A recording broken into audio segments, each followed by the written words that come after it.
crossing the street, waiting for the bus.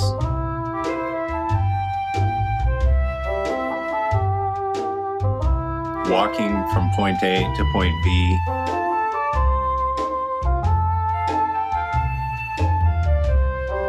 Have you ever noticed that every time we're faced with the prospect of being alone, we automatically reach for our phones? Truth is, we live in what I like to call an impatient space. From one moment to the next, we're always seeking something to keep ourselves busy. Find ourselves trapped in a quiet moment, and the compulsion to reach for our phones is so strong that we do it without even thinking. Busyness has become an American value. Meet up with an old friend, and inevitably one of the questions that will come up is, what are you up to these days? Oh, it's so crazy, it's so busy, and we expect that kind of response to be met with praise. So it's no surprise that the opposite of busyness, stillness, or doing nothing, has become associated with failure. If you're not keeping yourself busy, something must be wrong with you. A study at the University of Virginia took over 700 people. They asked them to sit in a room quietly and do nothing for anywhere from 6 to 15 minutes. They were given a button and told they could press that button if the quiet got to be too much for them during that time, but they were also told that the button would give them an electric shock. 67% of the men and 25% of the women pushed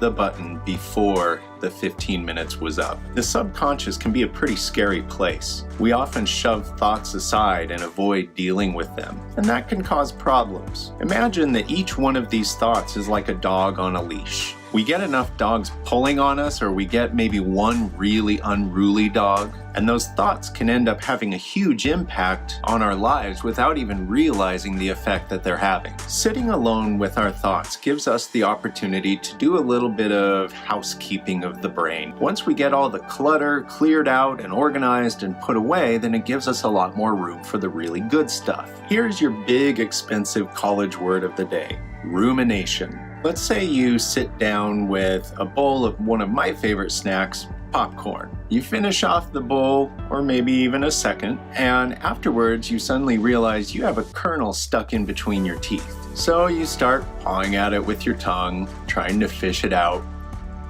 And of course, the more you do it, the more it has a tendency to bug you. If you're anything like me, then simply knowing it's still there and you can't get it out is enough to drive you mad. That's what we often do with our thoughts. If somebody cuts me off in traffic, or somebody says something that really gets under my skin, or maybe someone is wrong on the internet. These are all examples of thoughts that we might ruminate over or replay in our minds again and again and again. We might even go so far as to start arguments with ourselves in the shower.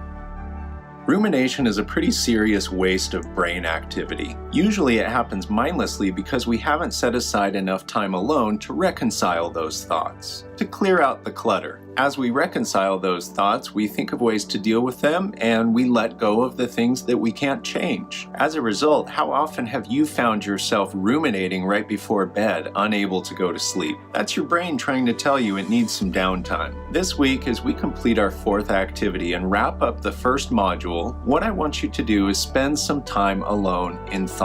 Set aside 1 full hour, distraction-free. No phones, no music, no books, no pets, no nothing to distract you from the task at hand. During that hour, perform what is called a communication audit. Now, I know audit can be a dirty word and it conjures up all sorts of thoughts of the tax man, but a communication audit is nowhere near as scary. A communication audit is where you methodically examine your strengths as well as your opportunities for improvement in various aspects of communication. How well do you communicate with your own mind, such as dealing with your thoughts and avoiding excessive rumination? How about your understanding of others' nonverbal communication or your control over your own nonverbal? How well do you work in small groups? What about public speaking anxiety? Are you showing any signs of social media addiction? Work your way through these categories and try to identify areas for improvement within each of these communication behaviors. Then, in a future week, we'll pull from this audit and start to narrow down to more specific issues and situations that we can work on throughout the rest of this series. Also, take note of how it felt to be alone for that hour. Was it relaxing and well needed, or did it cause some anxiety? If it was hard for you, what made it so difficult? What's this tell you about the need to relax and do nothing once in a while? You know the routine. Like this video if you like where it's headed, subscribe for more content, and I'll see you next time.